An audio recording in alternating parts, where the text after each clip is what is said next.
dizer que eu te amo, me derramar, dizer que preciso me derramar, dizer que sou grato, me derramar, dizer que és formoso, yeah.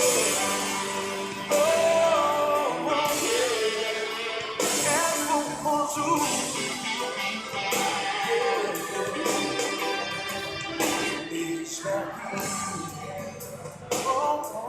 Outra vez diante de ti, abre meu coração, meu amor, escuta e fazes cair as barreiras em mim.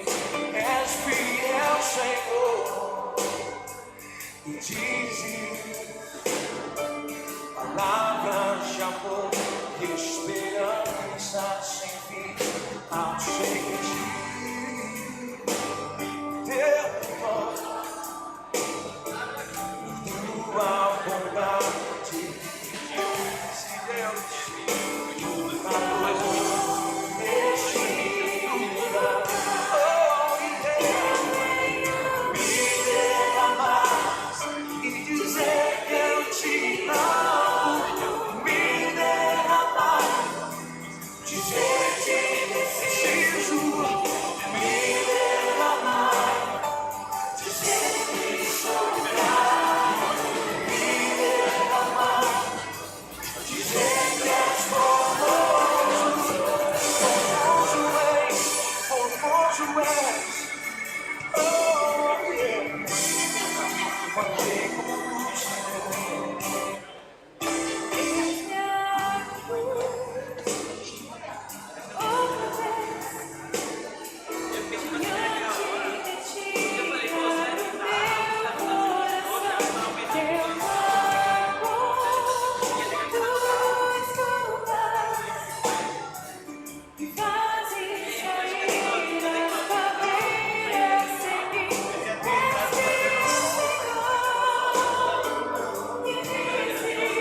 Graça e paz, meus irmãos, sejam todos muito bem-vindos à casa do Senhor. Por favor, vamos ficar todos de pé, vamos dar início ao nosso culto com a oração. Senhor, nosso Deus, nosso Pai, obrigada, Senhor, por mais uma oportunidade de estar em Tua casa, Senhor, a Teu serviço, meu Pai. Eu peço, Senhor, que os nossos ouvidos estejam cativos apenas à Tua voz, Senhor. Tira de nós tudo aquilo que te entristece, aquilo que te desagrada, Senhor. Que a gente tenha a consciência diária de que o Senhor está conosco todos os dias, que o Teu amor e o Teu cuidado nos acompanha. Obrigada, Senhor, porque iniciamos mais uma semana na Tua casa, dedicando a semana a Ti. Que o Senhor nos oriente durante toda a semana, Senhor, que tudo que a gente venha fazer seja para a honra e glória do Teu nome, Senhor. Recebe esse culto como forma de louvor, que o Senhor abençoe todos aqueles que estão vindo para o culto, aqueles que não podem vir, Senhor, o Senhor sabe. Cura, Senhor, o Teu povo, aqueles que precisam agora de cura. Vai lá, Senhor, e faz a Tua vontade, Senhor. Tudo isso eu te peço, não porque sejamos merecedores, mas porque o Senhor é misericordioso. Em nome de Jesus, amém. Vamos começar com a música Eu Vejo a Glória.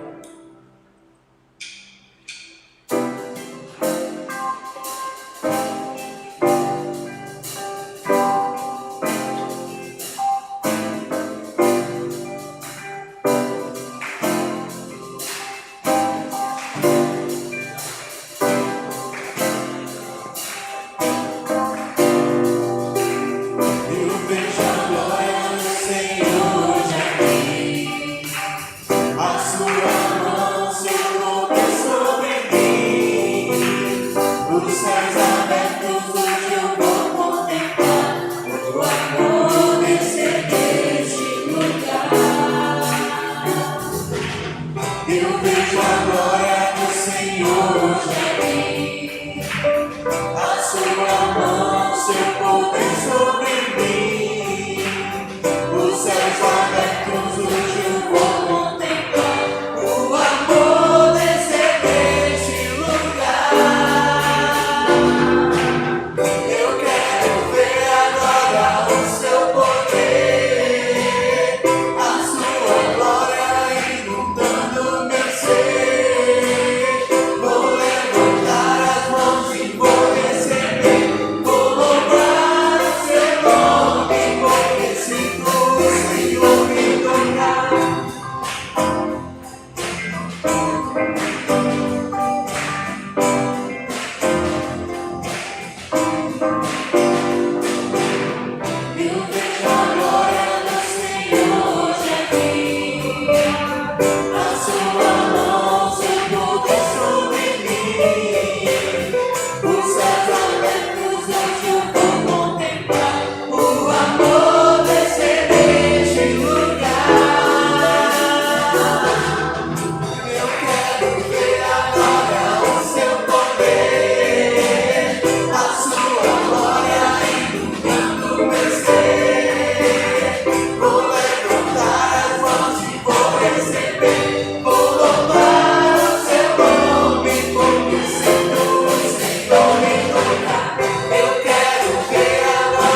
Boa noite, meus irmãos e irmãs, graça e paz, amém? É uma bênção estarmos novamente na casa do Senhor, nesse segundo horário de culto. Tivemos um excelente culto, com excelente frequência no primeiro culto, não é? Está chovendo um pouquinho, então as pessoas ainda vão chegando, não é, para o nosso segundo culto. Mas dou graças a Deus pela sua presença, pela sua vida. Seja muito bem-vindo, seja muito bem-vinda em nome de Jesus. Dê uma palavrinha para quem está perto aí, novamente, né? Fale aí, quem está no banco da frente, no banco de trás. Temos ali um pelotão ali na frente da igreja. É o pessoal que vai recolher oferta, é? Não, não é? É, Adriana, é isso? Vamos ver, né?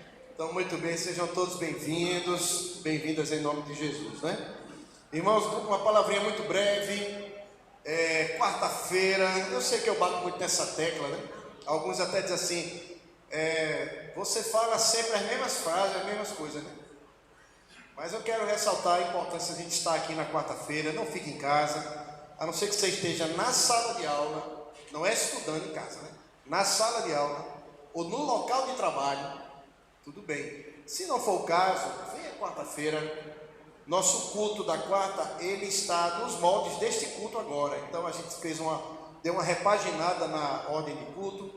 Em breve vamos ter mais pregações do que estudo bíblico.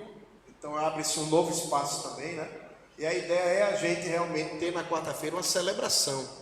E aí, entendemos que você que é membro da igreja, você deve estar aqui, né? E não em casa, tá bom, gente? Então não fique em casa, venha cultuar conosco. Eu sei que não é fácil vir do trabalho, vir cansado, ou vir da faculdade, etc. Não é, Júlia? Vir da faculdade, não é fácil, não é? Temos aqui o pessoal que também trabalha o dia inteiro, donas de casa. A gente sabe das dificuldades, irmãos. Então, vir ao culto na quarta-feira envolve uma dose de esforço pessoal, claro, não é? Mas vale tanto a pena. Vale a pena a gente estar aqui. E a gente sai muito melhor do que a gente chegou. Então, quarta-feira, 7h30 da noite, até 8:50, venha cultuar conosco. E se você puder e quiser, a partir de 6 horas temos nosso jantar. O cardápio até está ficando variado, viu? Então, valor irrisório, né? R$8, é um valor simbólico. E você, então, pode já jantar aqui conosco, ficar para o culto, tá bom? O segundo e último aviso é que no dia 20 de junho, né, daqui a menos de um mês, daqui a 26 dias, nós teremos nossa noite nordestina, que este ano começará às 5 da tarde. Então, não é bem noite nordestina, né? Tarde e noite. Então, estamos programando aqui um excelente evento. Já tivemos 2 grandes reuniões para tratar disso. Estamos praticamente agora na fase somente de precificar os produtos. A igreja vai investir dinheiro. Nosso objetivo não é ter lucro. Nosso objetivo é termos valores acessíveis, fartura de oferta, de comida, de coisas de época. E termos todo um ambiente aqui também com brincadeiras para as crianças, né, com brinquedos. Então, todo um ambiente para você vir e passar um restante de tarde e uma noite muito agradáveis. Então, dia 20 de junho, daqui a 26 dias, nossa noite nordestina, começando às 5 da tarde, é um sábado, né? O sábado antes das festividades de São João. Então, nós estaremos aqui tendo nossa noite, tá bom? São esses os avisos. Hoje, a turma da Escola Bíblica Dominical está nos ajudando na direção de algumas partes do culto, né? Então, que Deus abençoe sua vida. Também, sempre mencionamos um grupo que nos acompanha através dessa câmera que está aí. Deus abençoe sua vida grandemente, tá bom? Que Deus, então, nos dê um restante de culto muito abençoado.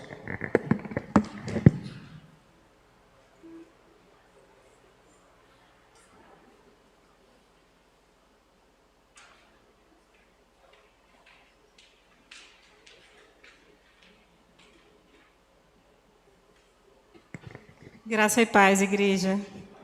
Nós vamos fazer o recitativo bíblico que se encontra em Atos, capítulo 2, do 37 ao 47. Dê para dirigentes, ser congregação e ter todos. Diz assim a palavra do Senhor.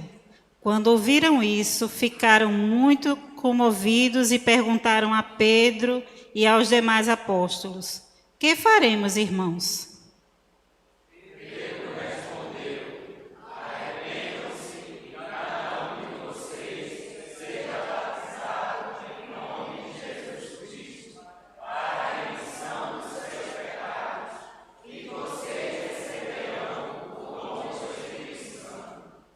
Porque a promessa é para vocês e para os seus filhos, e para todos os que ainda estão longe, isto é, para todos aqueles que o Senhor, nosso Deus, chamar.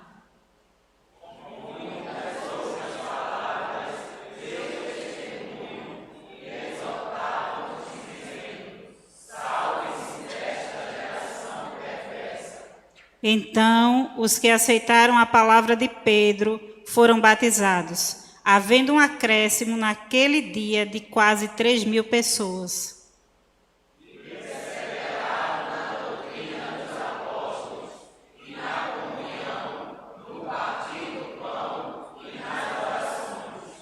Em cada alma havia temor, e muitos prodígios e sinais eram feitos por meio dos apóstolos.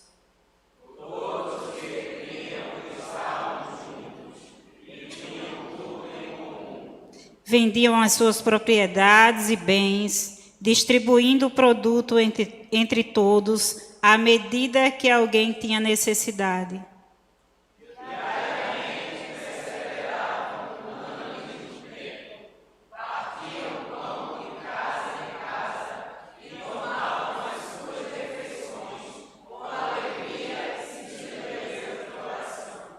Louvando a Deus e contando com a simpatia de todo o povo. Enquanto isso, o Senhor lhes acrescentava dia a dia os que iam sendo salvos. Amém. Gostaria de chamar o irmão Reinaldo e o irmão Sinclair para um momento de oração.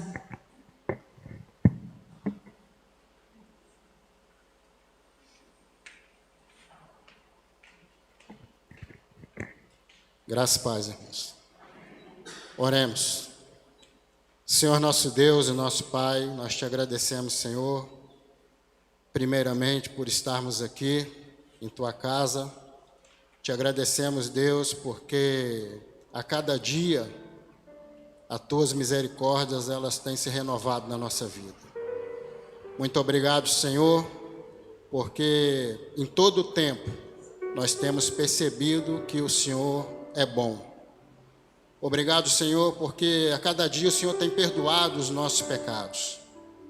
Pecados esses, Senhor, de omissão, pecados de atitude, pecados de pensamentos. Então, no nome de Jesus, Pai, eu quero continuar pedindo ao Senhor perdão pelos nossos pecados. Nós queremos te apresentar nesse momento, Senhor, a vida da nossa igreja, Pai.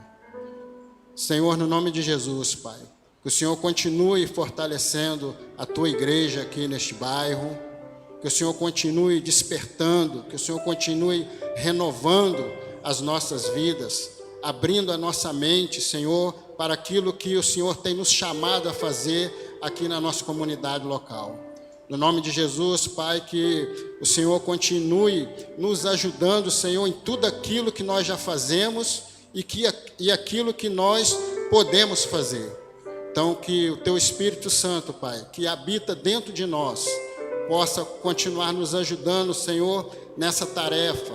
Abençoe, Senhor, todas as famílias representadas aqui nessa noite. Nós sabemos, Deus, dos desafios a qual cada família enfrenta no seu dia a dia. Nós pedimos, Senhor, através do Teu Espírito, que o Senhor entre com conforto, que o Senhor entre com direção, que o Senhor entre, Pai, com clareza, Senhor, diante dos desafios, diante de tudo aquilo, Senhor, que vão se apresentando no decorrer da nossa vida. Nós queremos dizer ao Senhor, Deus, que continuaremos, Senhor, firmes, empenhados, Senhor, em obedecer a Tua palavra, porque nós sabemos, Deus, que a nossa obediência, Senhor, ela alegra o Teu coração. Então, Senhor, no nome de Jesus, Pai, que o Senhor continue abençoando as nossas famílias nas diversas necessidades. Continue abençoando a nossa igreja, Senhor, para que ela continue avançando como ela tem avançado, de acordo com a Tua vontade. É isso que eu te peço e te agradeço, no nome de Jesus. Amém. Ainda na Tua presença, Senhor, nós te agradecemos, Deus, porque Tua bondade e misericórdia tem nos cercado todos os dias, Deus. Pai, nós colocamos aqui, Senhor, cada pessoa aqui que está aqui presente para te adorar, para exaltar o Teu nome, Senhor. Que Tua mão seja estendida, Senhor, na vida de cada um aqui, Pai. De cada família aqui representada, Senhor. Que Tua direção seja confortante, seja penetrante nos nossos corações, Pai, nesse culto. Recebe nosso louvor, nossa adoração, Senhor. E nós te oramos também, Senhor, por cada família que aqui representa, pelo Teu povo, Senhor, que estão enfermos, Pai. Ó Deus, que Tua mão poderosa esteja sobre cada família, Senhor. Que haja cura, Senhor, de acordo com a Tua soberana vontade, Pai. Nós te pedimos que o Teu amor, Pai, seja derramado em cada família, Senhor. Ó Deus, as pessoas que estão desempregadas também, Pai. Que o Senhor possa estar abrindo portas, Senhor. Que o Senhor possa estar derramando bênçãos, Senhor, fazendo milagres na vida de cada pessoa que estão precisando, Senhor, que estão necessitadas, Pai. Ó Deus, que o Senhor possa estar dirigindo nosso coração, Pai, que o Senhor possa estar usando o nosso pastor André, para trazer a Tua palavra, Senhor, e que saiamos daqui, Senhor, debaixo da Tua proteção, e que saiamos daqui mais abençoados, Pai, que saiamos daqui convictos, Senhor, daquilo que Tu queres que nós façamos, Pai, em nome de Jesus, Pai. Usa a Tua palavra e aplica ela em nossas vidas, Pai, pois oramos e Te agradecemos por tudo, em nome de Jesus. Amém.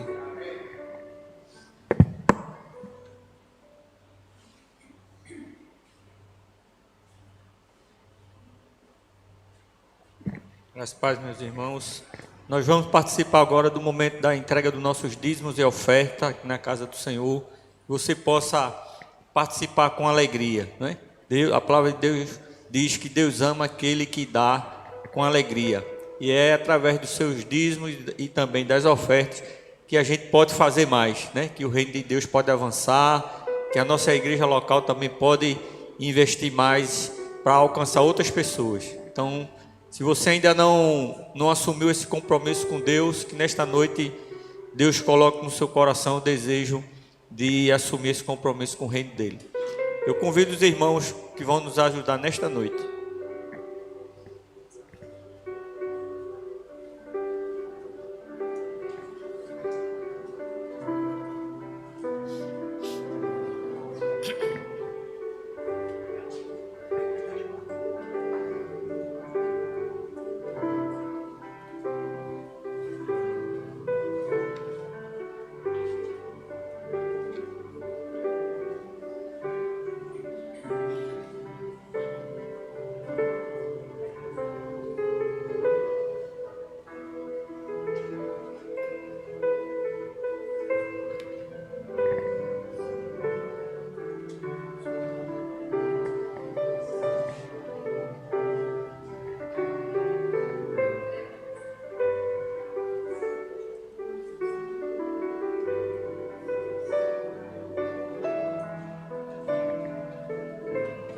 Oremos. Senhor nosso Deus, nosso Pai querido, nós te somos gratos, ó Deus, porque a cada dia o Senhor tem nos ajudado, tem nos sustentado. Obrigado pelo pão de cada dia, ó Deus, pela nossa saúde, pelos livramentos. E agora nós queremos te agradecer em especial por esses dízimos e ofertas. Te agradecer por cada dizimista, Senhor, cada ofertante, cada pessoa que de alguma forma contribui com o sustento da Tua obra, Senhor. Abençoa a vida deles, que a cada dia o Senhor possa sustentá-los com a Tua forte mão. Ó Deus, não deixa faltar nada na vida deles, Senhor. O alimento, a saúde, os livramentos. Te peço por aqueles também que estão desempregados e que por este motivo têm dificuldade, Senhor, de contribuir com a Tua obra, Senhor. Abre porta de emprego, ajuda eles, Senhor, para que eles possam também de alguma forma contribuir e ajudar no crescimento do Teu reino, Senhor. Abençoa cada um que está aqui, cada família representada, e que esses dízimos e oferta também seja uma expressão da nossa gratidão pelo que o Senhor tem sido em nossas vidas e também uma declaração de que o nosso Senhor Jesus, Ele é o Senhor também das nossas finanças. Obrigado por tudo, pois nós oramos agradecidos em nome de Jesus. Amém.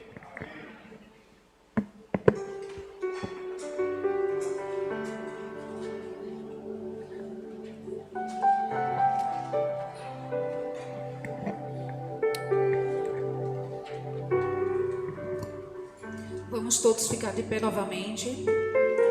Vamos cantar Ele é exaltado, fiel a mim e Emaús.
Muito bem, meus queridos, nós estamos com o nosso coração preparado para meditarmos na palavra de Deus, né? Os cristãos têm datas litúrgicas, datas que são observadas, mas não por todos os cristãos. Mas temos segmentos cristãos que obedecem a um calendário litúrgico. E hoje, no calendário do cristianismo em geral, é o dia de Pentecostes. E eu, no primeiro culto, preguei a partir dessa data, né? E eu quero meditar um pouco com os irmãos, ainda aproveitando esse marco na vida da igreja do Novo Testamento, que foi a descida do Espírito Santo no dia de Pentecostes, né? Pentecostes, 50 dias após a Páscoa. Então é uma data móvel, que tem a ver com o calendário dos judeus. E no Novo Testamento, esse derramamento do Espírito Santo acontece em Atos capítulo 2, como um cumprimento de algumas profecias do Antigo Testamento, principalmente a profecia de Joel no seu capítulo 2, de que nos últimos tempos o Espírito Santo seria derramado sobre toda a carne, etc., né? E a descida do Espírito Santo, ela estabelece a era do Espírito na igreja. Então, a igreja de Cristo, que já existe antes do Pentecostes, a partir do Pentecostes, ela desenvolve, ela leva adiante o chamado que Jesus havia feito para que a igreja testemunhasse, começando de Jerusalém, chegando até os confins da terra. Nós somos os confins da terra para a época. Então, a igreja teve a sua tarefa levada adiante pelo poder do Espírito Santo de Deus. Eu quero, entretanto, irmãos, meditar em um outro texto anterior ao Pentecostes, que onde está envolvida também a pessoa do Espírito Santo e a sua obra, que a gente em teologia chamaria de obra regeneradora. Ou seja, Jesus vai conversar com um fariseu chamado Nicodemos, lá em João capítulo 3, no Evangelho de João capítulo 3, e Jesus vai mostrar como o Espírito Santo deseja transformar profundamente homens e mulheres, para que eles não apenas vejam, mas para que também entrem, façam parte do reino de Deus. Então essa será a passagem bíblica que a gente vai utilizar em Evangelho de João, no seu capítulo 3, versos de 1 a 8.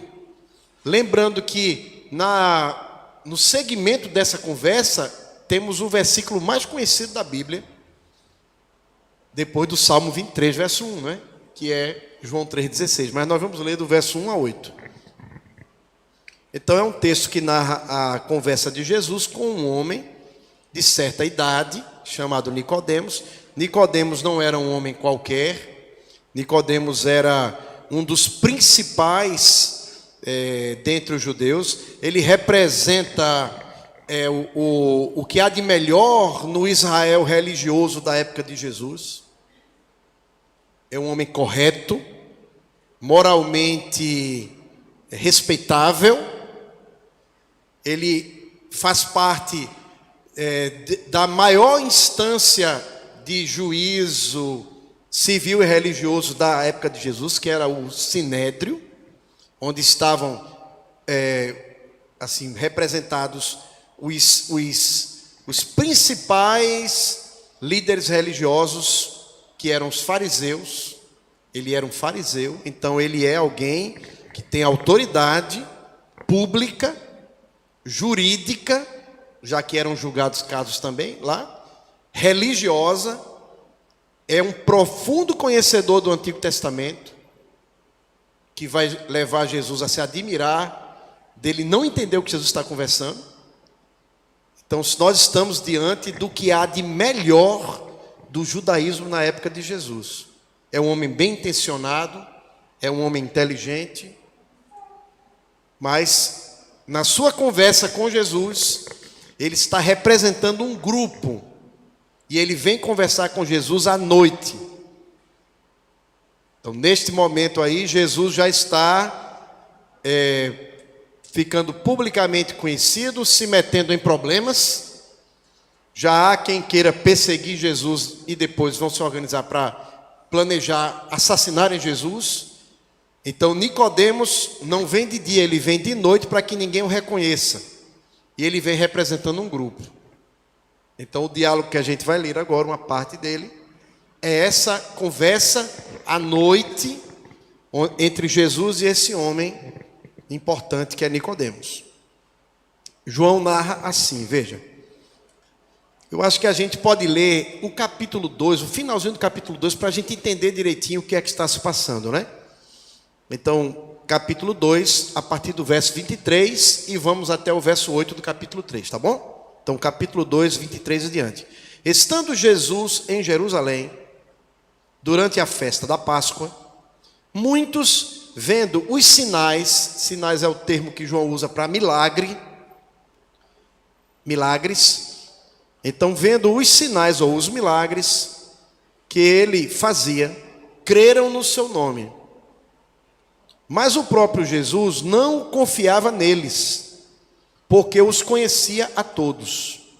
E não precisava de que alguém lhe desse testemunho a respeito do homem, porque ele mesmo sabia o que era a natureza humana. Havia entre os fariseus um homem chamado Nicodemos, um dos principais dos judeus. Este, de noite, foi procurar Jesus e lhe disse: Rabi, sabemos que és mestre vindo da parte de Deus, porque ninguém pode fazer estes sinais, estes milagres que tu fazes, se Deus não estiver com ele. Então Nicodemos está guiando a conversa de uma maneira, né? Aí Jesus vai virar a conversa de ponta cabeça. A isto respondeu Jesus: em verdade te digo, quer dizer, verdadeiramente te digo, que se alguém não nascer de novo, não pode ver o reino de Deus. Perguntou-lhe Nicodemos: como pode um homem nascer sendo velho? Então Nicodemos já é uma pessoa de idade. Como pode um homem nascer sendo velho? Pode porventura voltar ao ventre materno e nascer uma segunda vez? Respondeu-lhe Jesus: em verdade te digo, quem não nascer da água e do Espírito, o Espírito Santo, não pode entrar no reino de Deus. O que é nascido da carne é carne. O que é nascido do Espírito Santo, é Espírito. Não te admires de eu te dizer, é necessário nascer de novo. O vento sopra onde quer. Ouves a sua voz, ouve o barulho do vento, mas não sabes de onde vem, nem para onde vai.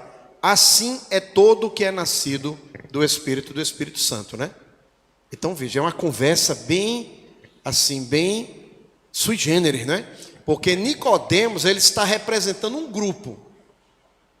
Ele vai dizer a Jesus: nós sabemos que o Senhor, e veja, ele é um velho, é um idoso para a época, né?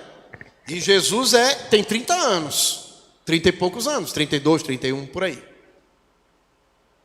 Então, Jesus é reconhecido por ele como sendo, como se fosse alguém que tem um profundo conhecimento da lei. O termo que Nicodemos usa é rabi. Mas só que Jesus é menor do que Nicodemos, entendem? Para a realidade da época, Nicodemos é muito maior do que Jesus. Mas ele vai se aproximar de Jesus humildemente e vai chamar Jesus de mestre, professor da lei, professor do Antigo Testamento, professor das coisas de Deus. E ele vem representando um grupo. Então, um grupo se reuniu e disse a Nicodemos: vá. Não sabemos o motivo realmente para onde Nicodemos queria levar a conversa, mas nós sabemos que ele vai elogiar Jesus, vai dizer, tem algo claramente de Deus naquilo que o Senhor faz. Então ele diz assim: nós sabemos que tu és vindo de Deus, és da parte de Deus. Então ele está representando pessoas, tem um grupo. E esta época aqui, irmãos, as coisas estão borbulhando, porque você tem uma profunda esperança de que eles têm de que o Messias vai surgir, aquele que o Antigo Testamento profetizou. E já haviam surgido vários candidatos a Messias, todos fracassaram. Mas agora aparece Jesus, na casa dos 30 aos 33 anos, né, com um conhecimento que nenhum deles tinha, um entendimento da palavra de Deus que nenhum tinha. Todos os grupos vão se tornando assim espantados, vão ficando espantados com a sabedoria de Jesus, com o ensino de Jesus. E agora aquele momento ali é um momento que o Império Romano está dominando o povo de Israel, é uma opressão, é um governo de ferro. Eles têm um inimigo que é o Império Romano claríssimo. Então existem seitas do judaísmo. No deserto estão os essênios. João o Batista havia começado a batizar também, multidões seguindo. Você tem os saduceus ligados ao templo. Você tem os fariseus e escribas dominando as sinagogas. Você tem o movimento de cura acontecendo também. Então vejam, irmãos, é como se fosse a mulher perto de ter o neném, de parir. É um ambiente completamente pronto e há um sentimento, há algo, há uma atmosfera de que algo vai acontecer. E agora aparece Jesus fazendo milagres, operando milagres, abrindo olhos para os cegos, expulsando demônios, ressuscitando pessoas. Então Nicodemos vai lá.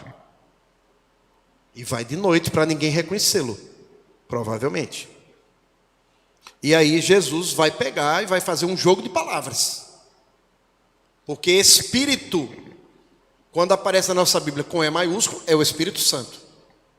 Então quando Jesus diz assim, quem não nascer da água e do Espírito, não pode entrar no reino de Deus. Espírito aí é o Espírito Santo. Mais adiante, Jesus vai dizer, não é?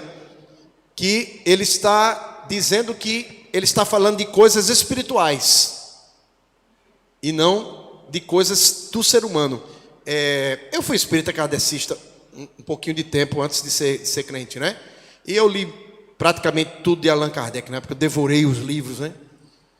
E Allan Kardec, ele usa esse diálogo aqui para tentar provar a reencarnação. É o oposto que Jesus está dizendo. Que Jesus está dizendo justamente que ele não está falando de nascimento físico. Ele está falando de nascimento espiritual. Então não é reencarnação. Agora é uma ressurreição que acontece dentro da pessoa. Aí é outra coisa. Porque nós que somos pecadores, precisamos de algo que Deus faça no nosso interior. Aí Paulo vai dizer assim, que nós estamos mortos em delitos e pecados. Precisamos da vida de Deus dentro de nós. É o que Jesus está dizendo. É preciso que o Espírito Santo faça algo dentro do coração do ser humano. E esse algo é um processo de regeneração. É um processo de novo nascimento. E, portanto, Nicodemos, que quer começar a conversa, levando-a para o lado de querer identificar se Jesus é o Messias verdadeiro ou não, Jesus não vai conversar sobre isso. Jesus vai dizer assim, olha Nicodemos, você precisa nascer de novo. Agora, é estranho Jesus dizer isso, porque Nicodemos é o que há de melhor na religiosidade de Israel, irmãos. É o que há de melhor. É alguém que procura seguir a lei, é alguém que tem a moral correta. Se nós estivéssemos naquela época e Nicodemos entrasse nesse recinto, a gente ficaria todo mundo aqui, assim, se sentindo honrado. É a essa pessoa que Jesus vai dizer assim, você, se não nascer de novo, não vai poder ver o reino de Deus. E se você não nascer da água e do Espírito, se você não for purificado pelo Espírito Santo, se o Espírito Santo não limpar a sua vida por dentro, você não vai entrar no reino de Deus. E aí, amados irmãos, Nicodemos não está distante das promessas do Antigo Testamento, ele está inserido. O povo de Israel achava que coletivamente eles pertenciam ao reino. Eles têm eles estão esperando o reino de Deus na terra. E esse reino será em Jerusalém. E o Messias vai se sentar no trono de Davi. O Messias vai restaurar o reinado de Davi. Então Nicodemos espera o reino de Deus, espera o Messias, espera a restauração prometida pelos profetas. Para o povo de Israel, eles já estão garantidamente no reino. Era só a questão do Messias aparecer. Ele já pertence ao reino. Só que agora Jesus vai falar para ele, não é? Que o reino não é uma realidade política, como eles esperavam. O reino não é uma realidade territorial, geográfica. O reino não se apresenta como sendo uma proposta de coletividade. Os coletivismos no Novo Testamento não são apoiados. Que Deus trata com indivíduos. Deus trata com o indivíduo. Mas Israel pensa na coletividade. E Jesus diz que não. O que Deus quer fazer, Deus quer primeiro transformar as pessoas por dentro. Mas depois chegará o dia em que o reino virá completamente. Mas por enquanto, no ainda não, enquanto o reino não foi implantado, o reino de Deus definitivamente, o Espírito Santo está transformando homens e mulheres. É necessário nascer de novo. É necessário. Ou seja, é a condição para entrar no reino. É necessário, tem de ser. No dia a dia a gente usa a palavra necessidade para coisas, por exemplo, eu necessito consertar a pia da cozinha. Não é assim? Eu necessito pintar o cabelo. Vocês, os homens aqui que vivem pintando o cabelo. Eu necessito pintar o cabelo. Né? Eu estava conversando com os jovens aqui quase agora. Eu necessito voltar para a academia. Tá certo? Veja, mas não é o texto aqui. Necessidade não é nesse sentido. Necessidade aqui é o que tem de ser. É o que não pode ser diferente. É o que não pode não ser. Necessidade é a condição indispensável. Aí Jesus diz para Nicodemos: é necessário nascer de novo. Ou seja, é uma condição para você poder ver o reino e entrar no reino. Ver o reino e entrar no reino. Temos aqui uma constante nos evangelhos, irmãos. Qual é essa constante? É a seguinte: é a ideia de que o evangelho se apresenta não como uma opção. É claro que obviamente, o evangelho é uma opção dentre outras. Mas na ideia de Deus, na realidade segundo Deus, o evangelho é a única opção. Não é um compartilhamento de espaço. Não, o evangelho vem como sendo a boia de salvação. A única saída. Aí Jesus diz para Nicodemos assim: olhe, não tem jeito. Para você ver e entrar no reino, você precisa nascer de novo. Não é assim. Se você quiser, é uma opção viável. Então o evangelho não vem como uma reforma moral, entenderam, irmãos? Não vem como... reforma moral existe muitas aí. Não vem como algo que vai melhorar a sua vida. Isso não é evangelho. Algo que vai complementar o que está faltando na sua vida. Isso não é o evangelho, não é assim não, viu? O evangelho ele vem causar uma revolução na vida da pessoa. E essa revolução é completa. Ela é integral. E ela não acontece de fora para dentro, não. Ela acontece de dentro para fora. Por isso que não adianta roupa de crente, entenderam, irmãos? Não é isso não, entendeu? Roupa de crente, nada disso. Né? É algo que acontece no íntimo da pessoa. Então, Jesus diz a Nicodemos: você precisa nascer de novo. Quer dizer, as coisas do evangelho são sempre apresentadas como a única solução possível. Veja o que Jesus diz, por exemplo, Jesus, em Mateus 7. Entre pela porta estreita. Não é assim, entre por uma das portas. Entre pela porta estreita. Me dava uma raiva ver o programa de Silvio Santos. Vocês já viram? Quem é mais antigo aqui? Aí pegava a criança, me dava uma aflição. Aí a criança ia escolher, tinha 3 portas, ia escolher qual é a porta que estava o presente melhor, né? Tinha bicicleta, tinha não sei o que e outra coisa, não tinha. A outra porta, às vezes, tinha um palhaço que saía para agarrar a criança, né? E a gente ficava esperando, mas sempre tinha um presente melhor e o pior. No Evangelho não é assim, não. No Evangelho não tem 3 portas, entenderam? No Evangelho é assim, existe a única porta que vai resolver o nosso problema da alma, nosso problema para não sermos condenados eternamente, para podermos ter acesso ao reino, é uma porta só. É a porta estreita. Ela é estreita, viu? Não é porque um gordo não possa passar, não. É porque só passa cada um por vez. Então eu não posso salvar meu filho, minha filha não pode me salvar, eu não posso salvar minha esposa e vice-versa, eu não posso salvar minha mãe. Cada um terá que passar individualmente pela porta estreita. Então, nesse sentido, não há coletivismo.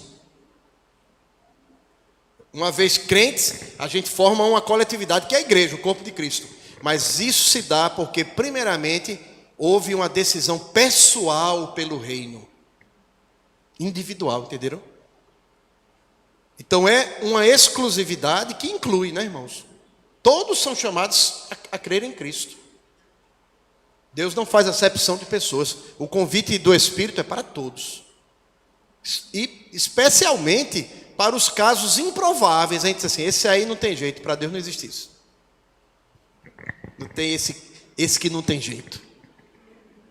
Basta olhar Paulo, a vida de Paulo. Se era alguém que não tinha jeito, era Paulo. Perseguidor da igreja, cúmplice na morte de Estevão. É alguém que Jesus vai dizer, Paulo, porque Saulo, né, o nome hebraico, porque o pessoal diz assim, o nome era Saulo, mudou para Paulo. Não, isso aí é contar errado para a gente, viu? Saulo é o nome hebraico, é Saul, e Paulo é o nome grego. Não teve mudança de nome. E Jesus vai dizer, Saulo, Paulo, por que você está me perseguindo? Aí é quando ele vai se converter. Um caso improvável. Se Paulo se converteu, irmãos, qualquer pessoa pode se converter. Um satanista pode se converter. Que Paulo, até o final da vida, ele vai dizer, eu persegui o evangelho, eu persegui a igreja de Deus. Eu sou o pior dos pecadores. 1 Timóteo 1,15. Jesus veio salvar os pecadores, dentre os quais eu sou o principal. Veja, até o fim da vida, Paulo ainda está dimensionando a graça de Deus em relação a ele, que ele perseguiu a igreja. Então há possibilidade de salvação para qualquer pessoa. O novo nascimento, essa obra de Deus no coração da pessoa, ela pode transformar qualquer pessoa. Agora, é uma transformação individual. Jesus diz assim, é necessário. Não pode ser diferente. Se você quer ver e entrar no reino, você tem de nascer de novo, ou seja, você tem de ter algo que Deus vai fazer dentro de você. É a obra da salvação, da conversão, da transformação do Espírito, que nada tem a ver com roupa de crente, frase de crente, igreja de crente. Isso aí é depois, esse pacote vem depois. No início não, no início é o que Deus vai fazer dentro de nós. E é individual. É isso? O Espírito Santo é que estará por trás disso. É o Espírito Santo. Então não é uma obra produzida pelo homem, entenderam, irmãos? Aí o pelagianismo que surgiu na história da igreja, né, na época de Agostinho, via o ser humano como fundamentalmente bom e capaz de por si mesmo produzir sua própria salvação, né? Há uma certa distorção, mas mais ou menos é isso. Não é o Evangelho não é isso. O Evangelho diz assim, é o Espírito Santo que vai trabalhar no coração do ser humano para que esse ser humano se volte para Deus. Aí Jesus diz assim, é necessário nascer da água e do Espírito Santo. E Jesus vai fazer um trocadilho. Porque espírito em grego é pneuma, que pode ser vento, pode ser sopro, pode ser traduzido como vento ou sopro, espírito do espírito humano e espírito com E maiúsculo, que é o Espírito Santo. É a mesma palavra. Aí Jesus vai dizer: o vento sopra onde quer. Ele está dizendo: o espírito sopra onde quer. Ninguém controla o vento. Ele faz o que ele quer fazer. Não ouves a sua voz. Ele está ouvindo o ar-condicionado, mas não estamos ouvindo o vento. Em algum momento você ouve o vento, uma ventania, né?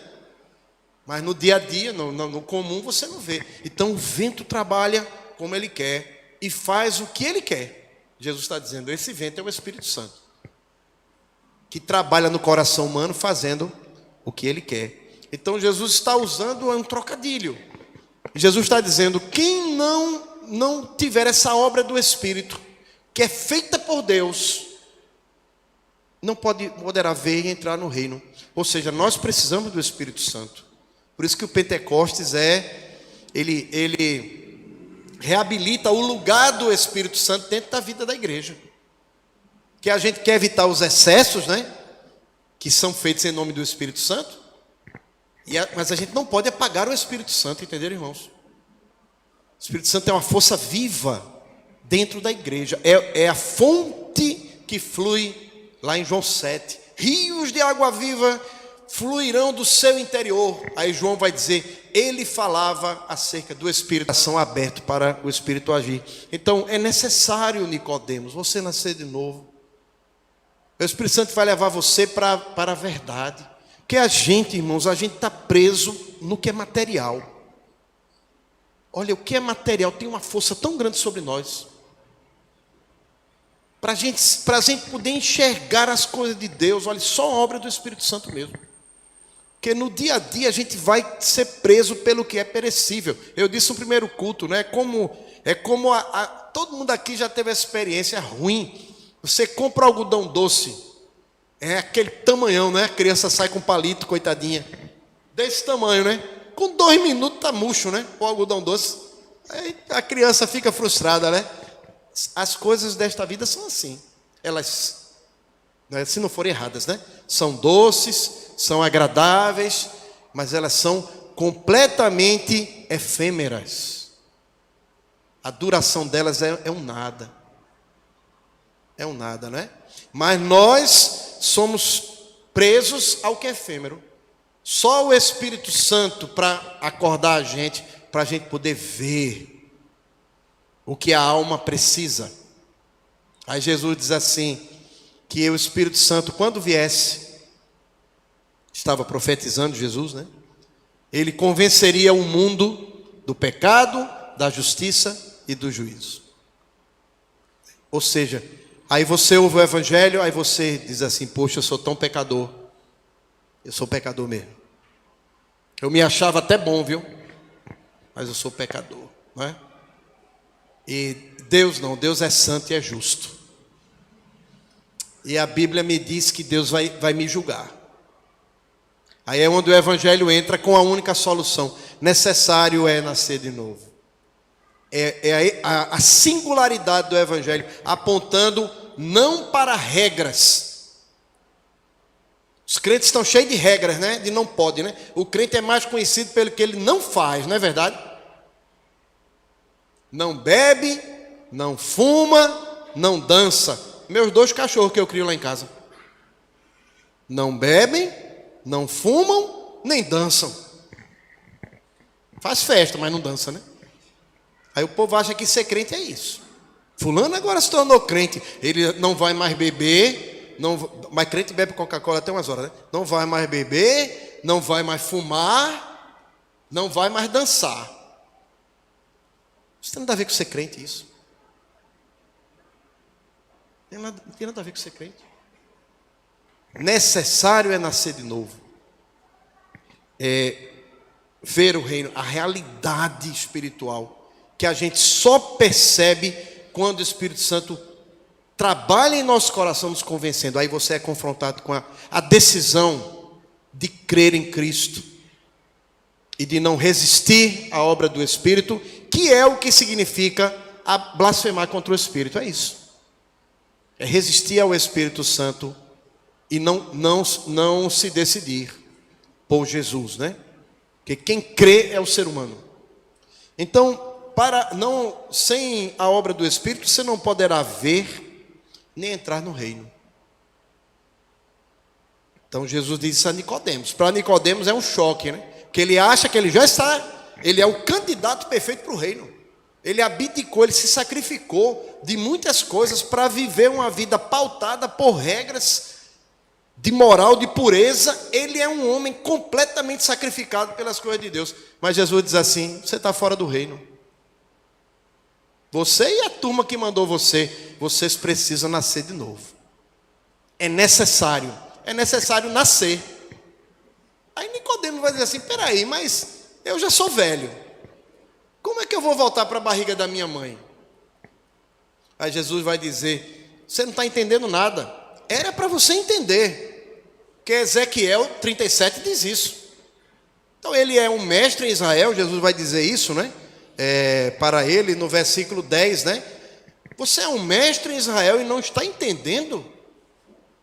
Porque ele, como um fariseu, um grande conhecedor da lei do Antigo Testamento, ele conhecia Ezequiel 37. E Ezequiel 37, o que é que está sendo dito? Deus está dizendo: eu vou substituir o coração de pedra de vocês por um coração de carne e vou pôr dentro de vocês o meu espírito. Mas ele não entende,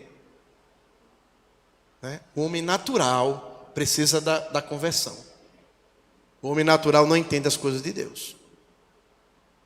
E aí Jesus vai dizer: você precisa nascer, né? Nascer. Você precisa de algo que Deus faça dentro de você. É uma obra de Deus. Então quem nasce 2 vezes morre uma. Todos nós nascemos uma vez naturalmente, mas precisamos da conversão a Cristo. Precisamos nascer de novo. Aí a gente vai morrer uma vez, fisicamente. E após isso, a vida eterna. Nasceu 2 vezes, morre uma. Nasceu uma vez só, rejeitou a Cristo, morre 2 vezes. Vai morrer fisicamente, que todo mundo vai morrer. Talvez você não saiba, você vai morrer, né? Lamento dizer. Todos vamos morrer. Mas vai morrer uma segunda vez. A morte eterna. Então Jesus vai dizer: Nicodemo, você tem que nascer, né? Deus tem que fazer com que você renasça agora para a vida eterna.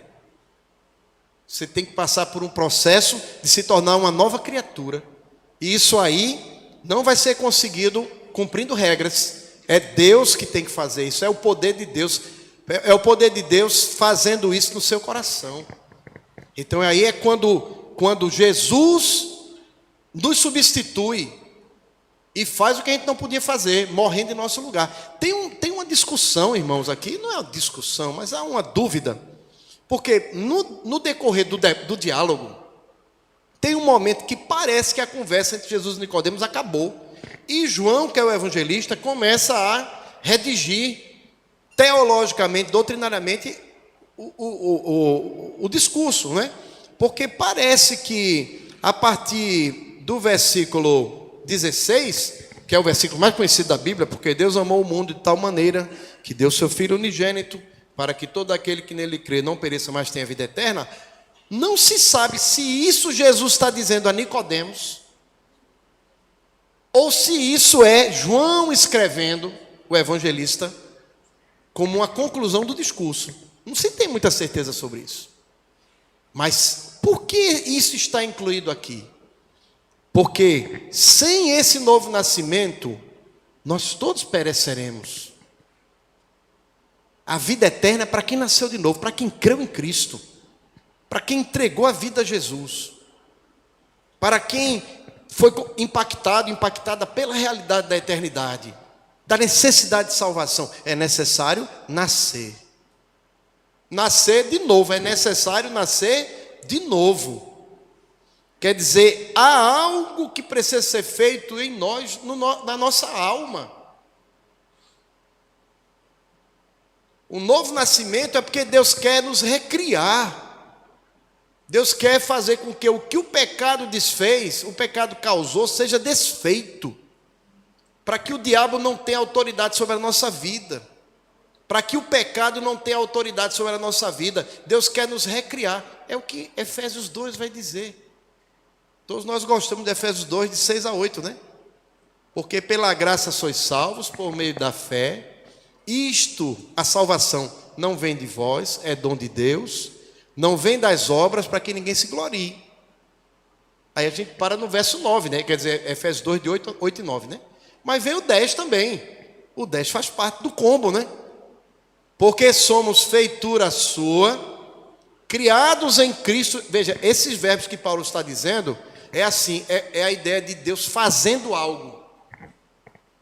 Como se Deus estivesse fazendo, moldando e recriando a pessoa. Porque somos feitura sua, criados em Cristo Jesus para as boas obras. Veja, nós não somos salvos pelas boas obras, mas agora nós nos tornamos novas pessoas em Cristo. Aí agora a vida de Deus está dentro de nós. Aí a gente agora vai transbordar essa vida. Transbordar é o transbordar do Espírito, de dentro para fora, né? E a gente vai agora querer viver a vida de Deus no mundo, e não apenas viver naturalmente. Criados em Cristo Jesus para as boas obras, as quais Deus de antemão preparou para que andássemos nela. É a novidade de vida. Aí Paulo vai dizer, quem furtava, não furte mais. Quem se prostituía, não se prostitua mais. Aí os pecados, né? O que você fazia agora pelo poder de Deus, você está liberto. Você está liberta do poder do pecado. E você se tornou nova criatura em Cristo. Aí Paulo vai dizer, né, creio que com talvez até, né, profundamente emocionado, se alguém está em Cristo, nova criatura é. As coisas velhas passaram.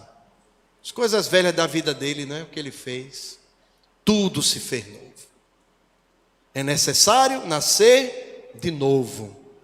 E é nesse sentido que João vai dizer, Deus enviou seu Filho ao mundo, porque ama você, para que você tenha a vida eterna e não pereça.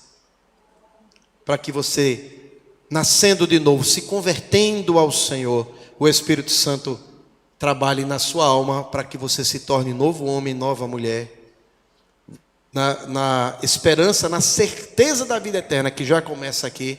Aí sim, você e eu um dia veremos o reino vindo e entraremos no reino. Quem não nascer da água, quem não nascer de novo, não poderá ver o reino de Deus, Nicodemos. Quem não nascer da água e do Espírito, quem não passar por um processo de purificação interior, de conversão, de salvação, feito pelo Espírito Santo, não poderá entrar no reino. Essa palavra faz com que Nicodemos saia dali e praticamente vai desaparecer, vai reaparecer no momento lá do debate sobre Jesus, e no final, quando todos os discípulos vão fugir, Jesus acabou de ser crucificado. E agora chegou a Páscoa. E os discípulos de Jesus foram embora, porque se Jesus foi crucificado, eles também vão ser, não é? Aí José de Arimateia tem um sepulcro de rico, com um jardim. Vai até Pilatos para pedir para sepultar Jesus. Arriscou a vida, né? E quem é que vai com Pilatos? Nicodemos. Nicodemos. João 19, mesmo livro aqui. Então, podemos perfeitamente entender que Nicodemos, sendo velho ainda, nasceu de novo. E em sua decisão, ele não apenas viu, mas entrou no reino também. Que essa seja a experiência de todos nós aqui. Amém, amados? Que Deus nos abençoe. Muito bem, queridos, chegamos ao final. O pessoal diz que eu digo as mesmas coisas sempre, é verdade? Chegamos ao final do culto. Eu vou dizer, chegamos ao início do culto, não pode, né, John? Tem que ser ao final, né? Gente, eu quero chamar a nossa equipe musical para vir aqui, vamos ficar de pé. Se tivermos alguém aqui que ainda não é um crente em Jesus, entendeu a mensagem, entendeu que precisa entregar sua vida a Jesus Cristo, não saia do culto sem falar comigo, tá bom? Venha falar comigo aqui para a gente orar e confirmar sua decisão. Deseja ao seu vizinho um começo de semana muito abençoado, em nome de Jesus. Tá forte.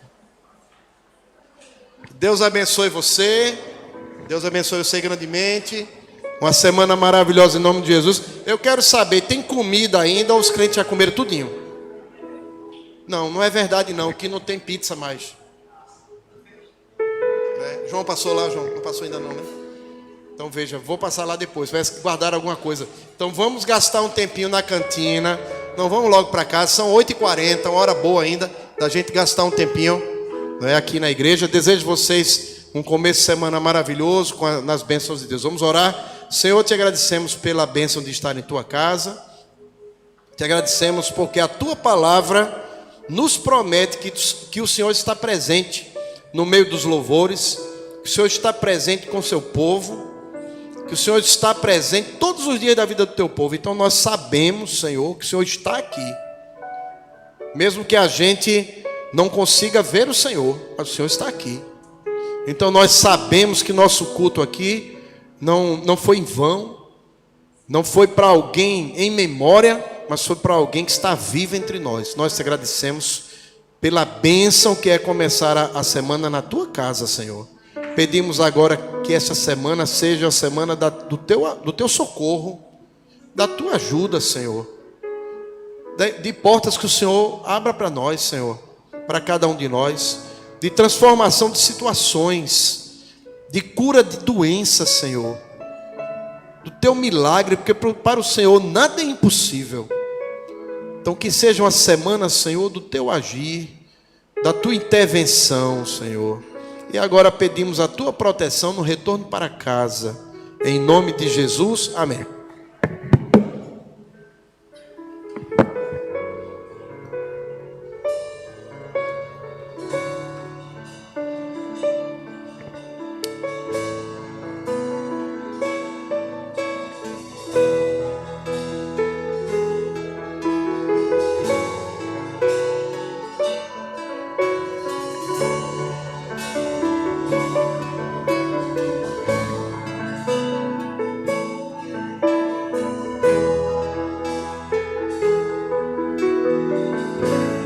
Que o Senhor te abençoe e faça brilhar seu rosto em ti, que conceda